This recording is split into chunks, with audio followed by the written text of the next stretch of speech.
अगर आप भी मीठे रसीले आम खाने के शौकीन हैं तो ये वीडियो आपको हैरत में डाल देगा, क्योंकि हम जिस आम की गुठली तक सफा चट कर जाते हैं वो आम जहरीले हो सकते हैं। जी हाँ, भारत में आम को जहरीला बनाया जा रहा है, जिन्हें खाकर हजारों लोग बीमार पड़ रहे हैं। आप में से कई लोग ये बात जानकर भी अनदेखी करते होंगे कि मार्केट में आम को पकाने के लिए खास प्रकार के केमिकल का इस्तेमाल किया जाता है, जिसे हमारे आसपास के व्यापारी साधारण भाषा में मसाला कहते हैं। लेकिन ये मसाला है क्या?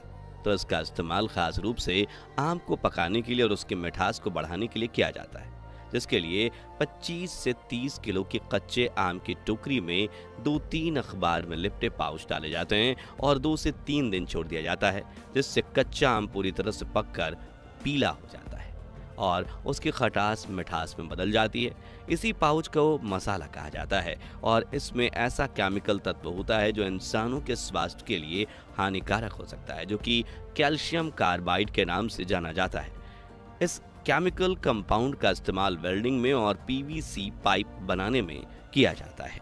लेकिन अब 100 से 120 रुपए प्रति किलो आम की कीमत में मिलने वाला ये केमिकल तत्व कारखाने के बजाय खाने की चीजों में क्यों इस्तेमाल किया जाने लगा है?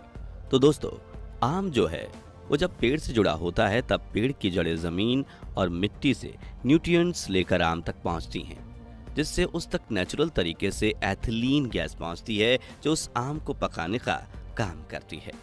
इस प्रोसेस में कच्ची कैरी मीठे रसीले आम में तब्दील हो जाती है।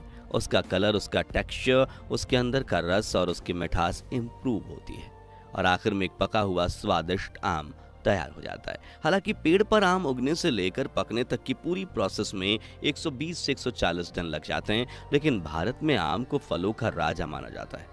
गर्मी आते ही लोग एक साथ 3-3 पेटी आम खरीदने लगते हैं और इस फल की डिमांड इतनी बढ़ जाती है कि किसान मुनाफा कमाने के लिए जल्द से जल्द कच्चे आम तोड़कर ही बेचने लगते हैं। जी हाँ, आपको ये जानकर हैरानी होगी कि सिर्फ दिल्ली में ही रोजाना 12 लाख किलो आम बिकते हैं।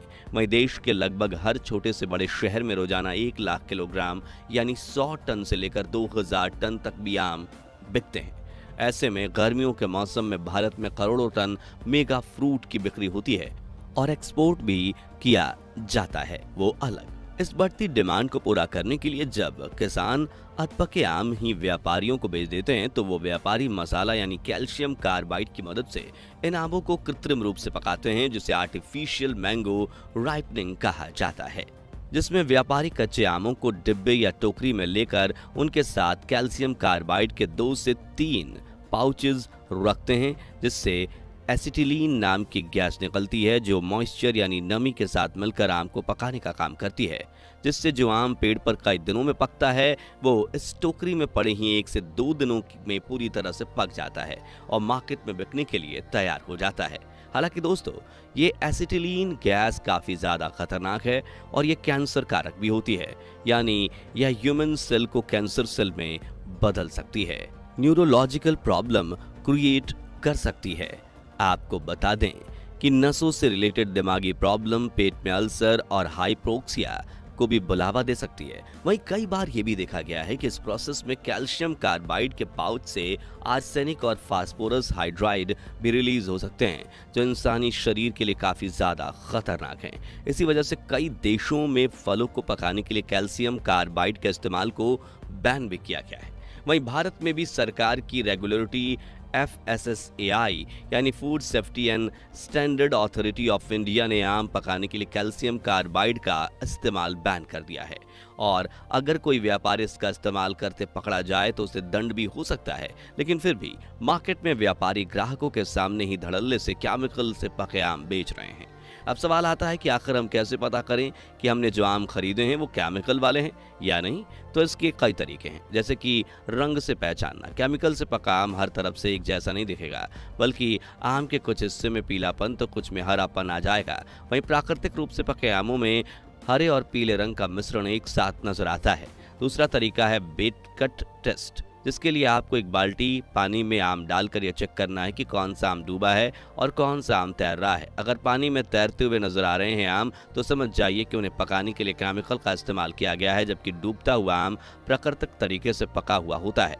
तीसरा तरीका है काट कर देखना। जब आप केमिकल वाले आम को काटोगे तो कहीं से वो पीला, कहीं से सफेद होगा और उसमें प्राकृतिक रूप से पके हुए आम के मुकाबले कम रस होगा, जबकि प्राकृतिक रूप से पका आम हर तरफ से एक जैसा पीला दिखेगा और वो रसदार भी होगा। लेकिन कई बार हमें कोई रिश्तेदार आम की पेटी गिफ्ट कर देता है या फिर मार्केट में खरीदते वक्त व्यापारी इतनी जल्दी करते हैं कि हम आम को ठीक से पहचान भी नहीं पाते। ऐसे में अगर आपके पास केमिकल से पके आम आ गए हैं तो उसमें से केमिकल का असर निकालने के लिए आप कुछ आसान तरीके अपना सकते हैं। जैसे कि सबसे पहले एक पतीले में पानी लेकर उसमें आम डुबाइए और हाथों से रगड़ रगड़ कर धोइए। जिसके बाद उस पतीले को खाली करके उसमें नया पानी भर लीजिए, जिसमें एक चुटकी बेकिंग सोडा या नमक मिलाकर अच्छे से मिक्स कर लीजिए। फिर इस पानी में आम को डालकर 15 से 20 मिनट छोड़ दीजिए।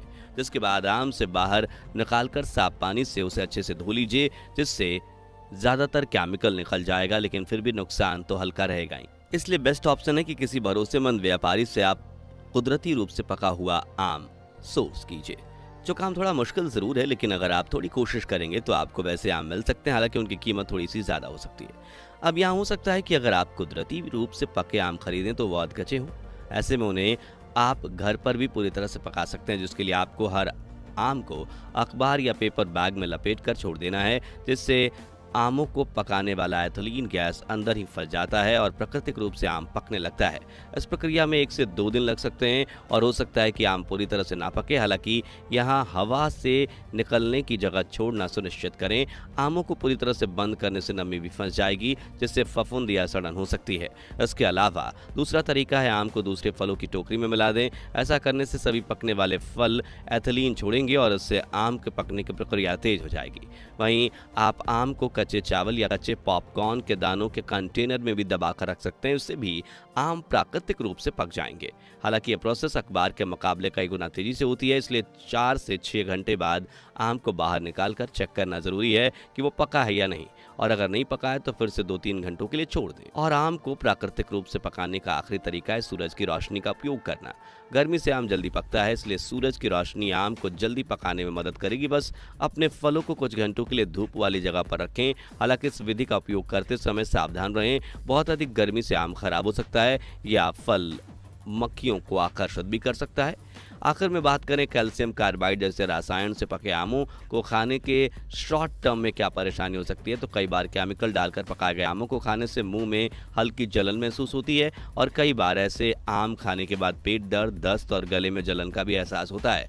इसके अलावा केमिकल की मात्रा ज़्यादा होने की वजह से थकान, कमजोरी, वोमिटिंग और बार बार प्यास लगने जैसी समस्या हो सकती है। ऐसे में दोस्तों समस्या तो गंभीर है और इस पर ध्यान देने की भी ज़रूरत है, लेकिन आजकल ग्राहकों के लिए भी आम की मिठास इतनी ज़रूरी हो गई है कि वो इतने खतरनाक केमिकल के इस्तेमाल को भी नज़रअंदाज कर देते हैं। हालांकि अगर हम जागृत हो गए और हमने केमिकल वाले मैंगोज को खरीदना बंद कर दिया तो जो केमिकल पहले से ही बैन है उसका प्रचलन भी धीरे धीरे बंद हो जाएगा। खैर, इस आर्टिफिशियल मैंगो राइपनिंग को कैसे रोका जा सकता है और आपका पसंदीदा फल कौन सा है, कमेंट्स में बताइए। वैसे मुझे तो मीठे रसीले आम बड़े पसंद है, लेकिन बस वो केमिकल फ्री होने चाहिए। और अगर आप भी मीठे रसीले आम के दीवाने हैं तो इस इम्पॉर्टेंट वीडियो को लाइक करके अपने फैमिली ग्रुप्स में भी शेयर कर दीजिए और ऐसे इन्फॉर्मेटिव वीडियोस देखते रहने के लिए इस चैनल को सब्सक्राइब करके पास वाली घंटी जरूर बजा दीजिए।